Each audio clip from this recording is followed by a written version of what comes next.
At this point in the process, we've already developed strategy and implemented.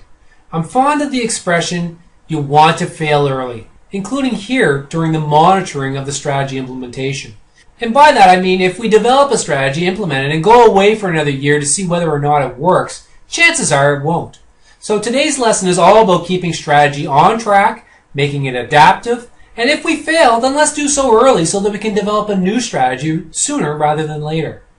We first talked about strategic risk way back in our current assessment analysis. In this phase, we are on the lookout for any manifestation of those risks.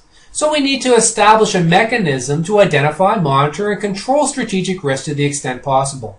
So for instance, consider the industry margin squeeze that was experienced by the Detroit Three when foreign car manufacturers moved into North America. Technology shifts, such as the advent of the internet and VoIP on traditional wireline telephones. Brand erosion, such as we've seen with Oldsmobile and Pontiac. One-of-kind competition, such as Southwest Airlines in the US or WestJet Airlines in Canada, which have business models that few have been able to replicate. Customer priority shifts, such as the shift to healthier, cleaner, greener products.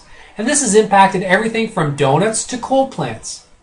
New product failures, such as the costly and significant impact from the delay in the development of Airbus's double-decker airplanes.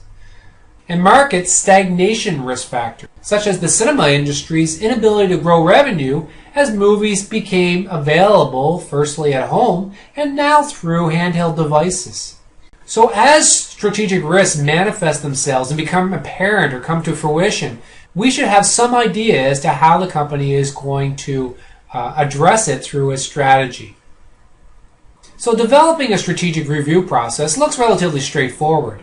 It's the follow-through self-discipline which tends to waver. So let's walk through a framework. First, we need to specify what's going to be measured. We're going to choose significant elements of the process and the specific results that are capable of measurement. And these will include a mix of both leading indicators and lagging indicators. Second, we're going to set standards for all measures throughout the process, not just those final outputs. We're going to state these standards in terms of a tolerable range. Third, we'll monitor and measure corporate activities and performance. Fourth, we'll compare the performance of these measures to the target and the tolerable range. Fifth, if the performance falls within the tolerable range, then no corrective action is required. However, if performance falls outside of the tolerable range, then sixth, we'll have corrective action that needs to be taken and fed back into the implementation activities until the performance begins to fall within the tolerable range. Performance deviations may arise that require management to revisit strategy.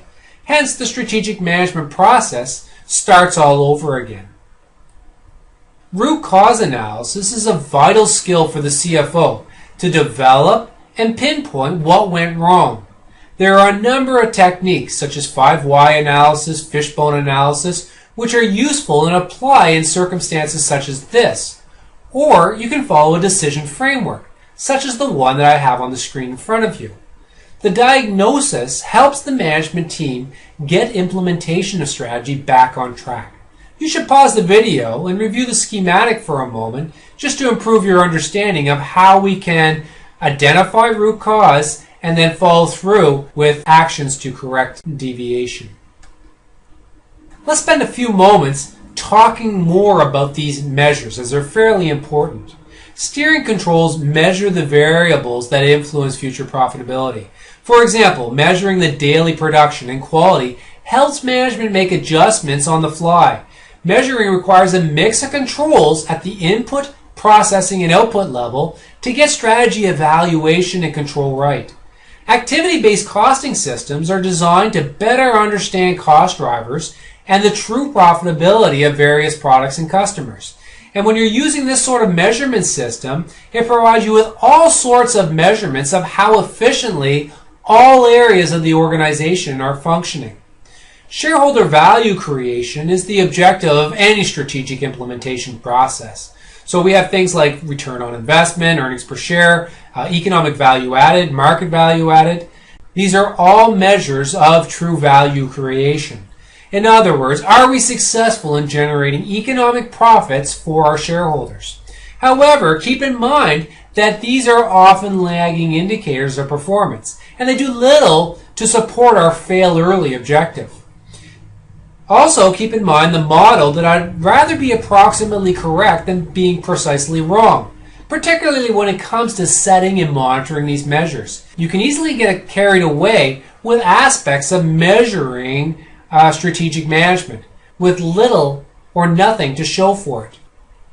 The balanced scorecard combines financial measures that tell the results of actions already taken with non-financial measures which will be drivers of future financial performance. The idea is to develop measures across 4 perspectives, balancing the short-term and the long-term results with the internal and external focus. These measures, or key performance indicators, can be used to evaluate and control strategy implementation. Now, the primary advantage of the balanced scorecard is to provide a formal mechanism to align the corporate objectives and strategies with relevant performance measures. Developing a balanced scorecard is a great way to think through your strategic plans and communicate the key initiatives to those responsible for the execution of strategy, that is, your employees. However, balanced scorecards have a mixed success rate in practice. Only 20% of the implementations have been deemed successful, but the tool has been around for 20 or more years and is still discussed as one of the best conceptual models for implementing strategy. Now, the common complaints of balanced scorecard are that it's a chore to maintain, it's difficult to determine the appropriate measures that ensure strategic alignment, its interpretation can sometimes be challenging, and it's not necessarily comparable against peers. And as I mentioned back in our first lesson, I'm fond of developing a deep understanding of these sorts of strategic tools, but when it comes to implementing them, to implement a light version of the theory. So, what might this look like? Well, to summarize what this might look like, let's come up with a few guidelines. First, control should only involve a minimum amount of information. The focus should be on the strategic factors, and often 20% of your strategic factors determine 80% of your financial results. Secondly, control should monitor only the meaningful activities and results.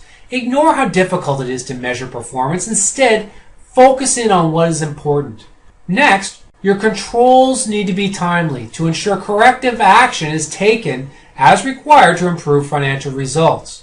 There should be a mix of short-term and long-term controls to ensure that we have a balanced decision-making perspective and alleviate the excuses or the incentives to window dress current results at the expense of future results, or alternatively ignore current results blindly on the expectation that we will get our money back in future periods. Our controls need to pinpoint exceptions when results fall outside of our tolerable range, which triggers immediate action. And finally, we need to emphasize a reward system for meeting or exceeding standards, rather than penalties for failure, which only encourages management to manipulate results or lower the standards. With these guidelines in mind, I challenge you now to take a moment to evaluate your own organization. Do you have a robust control and evaluation system to monitor your strategy? And I'm pretty sure there's probably some room for improvement, so hopefully this gives you some food for thought. Well, that's all for this lesson, and this course in fact. I started out researching this topic a few months ago, and at first I thought I'd just do a quick pass. Maybe an hour-long course or something, but as I got into it, I realized how much this content is really spread all over the place. So in the end, I decided to pull all of this content into one cohesive framework, one cohesive course, while still trying to keep it at a relatively high and efficient level. I hope I have accomplished that for you. The modern CFO is becoming valued as much for their strategic insight as they have always been for their performance measurement and stewardship. You have an important role to play throughout the strategic management process, as we've learned in this course. It will stretch your mind, it will demand creativity, and most of all, it will rely on your disciplined approach to determine that the entirety of the strategic management process is by and large followed. All the best with facilitating strategic management processes at your organization. And until next time, remember, don't stop to get to the top. When you get to the top, don't stop.